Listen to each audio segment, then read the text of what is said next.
In today's video, we're going to be looking at right triangles and the relationship between the sides of a right triangle, because you'll find that they have a unique relationship between the numbers.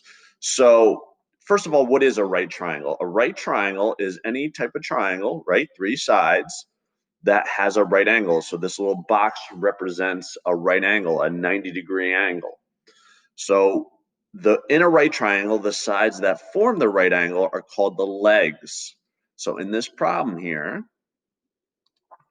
these sides that form the right angle are called the legs. The side opposite of the right angle, the side opposite of the right angle is called the hypotenuse.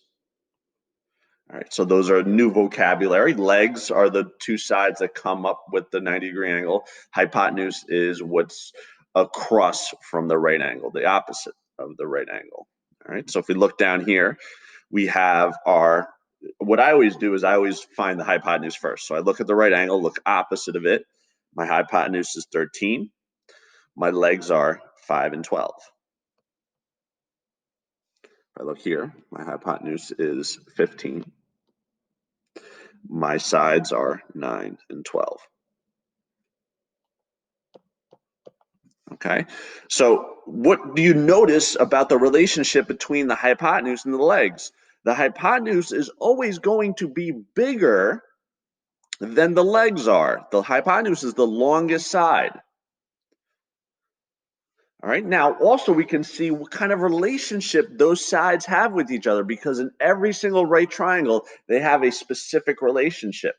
So in this problem right here, we're going to find the area of the squares attached in the given right triangle. So we're trying to find the number of square units surrounding each side of the right triangle. So the area of this is 4 times 4, which is 16.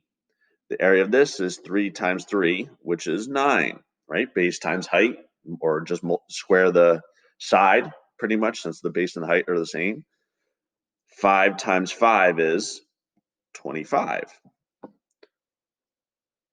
Okay, now let's take a look at this one. 12 times 12 is 144. 5 times 5 is 25. 13 times 13 is 169.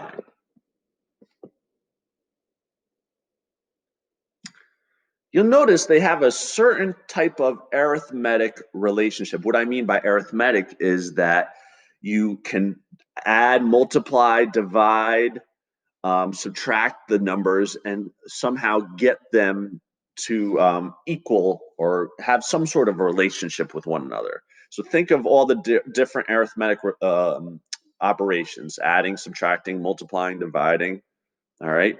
So take a look at these numbers. How can we use those arithmetic operations to come up with this? Well, if I take a look, 16 plus 9 is 25. 144 plus 25 is 169. So that is going to be the case in all types of right triangles. When you take the number of square units here, this number of square units here, they're going to always equal the square units of the hypotenuse. And I'll show you in a demonstration that'll do a lot better. All right.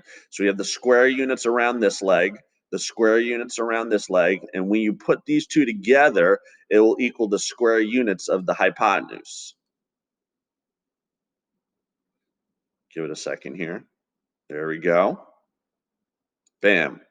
So if I just took those square units and put them all together, it's going to equal the hypotenuse. It's going to be the same size. All right. So that's a nice, that's not me. All right. So that's a nice demonstration of the relationship between all these types of right triangles. So let's take a look at this one. All right. 7 times 7, 49. 24 times 24. I'll be honest, I don't know off the top of my head. Let's go to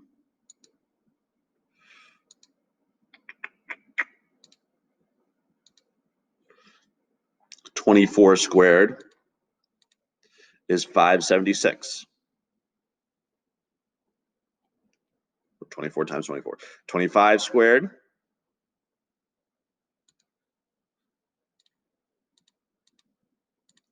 625. So the relationship between the legs and the hypotenuse, again, if I square each of the legs, that's going to equal the hypotenuse. So in this case, we're going to call the hypotenuse C. And we're going to call the legs A and B. So the relationship they have is A squared plus B squared equals C squared. If you square 7 squared plus 24 squared is going to equal 25 squared. That's what's called the Pythagorean theorem. So the famous mathematician Pythagoras, or the people that worked under him, he got credit for it, came up with this theorem. That's always the case for all right triangles. So whenever that's going to be the relationship between all each of the legs. When you add up the squares of the legs, it's always going to equal the square of the hypotenuse. And that's, again, called Pythagorean theorem. Now, a Pythagorean triple is a set of numbers that fit into the Pythagorean theorem. For example, we just showed up here, 3, 4, 5. 3, 4, 5. When we add those squares together, 3 squared plus 4 squared is 5 squared. 9 plus 16 is 25. Same thing with 5, 12, and 13. Same thing with 7, 24, and 25. And the same thing goes for their multiples. So if I picked a multiple of 3, 4, 5, so if I multiplied all of these by 2, you would get 6, nope, oh yeah, 6, 8, and 10. Let's see if they fit into the Pythagorean theorem. Does 6 squared plus 8 squared equals 10 squared? Let's see. All right, 36 plus 64. Is that 100?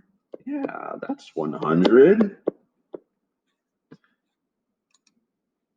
Yeah, so this is a right triangle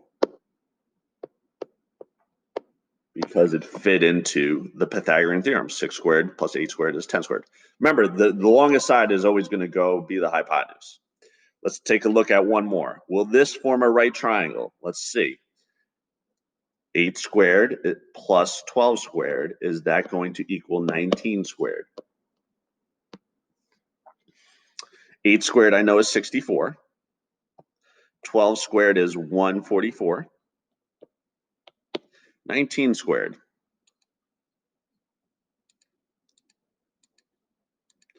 361. 64 plus 144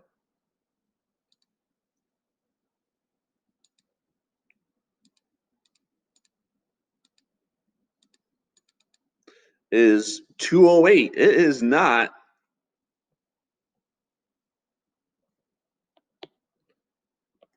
361. So therefore, this is not a right triangle. So again, they have to fit into that Pythagorean theorem. When you square the legs and add them together, it has to equal the area or the hypotenuse squared. Okay, and not always is that going to be the case. So in this lesson, you're going to be taking a look at determining where the legs are, which the hypotenuse is, figuring out if they fit in the Pythagorean theorem, figuring out if they form a right triangle, because if they don't fit in the Pythagorean theorem, they're not going to be a right triangle. All right, so good luck with these problems. Let me know if you have questions. Thank you for watching.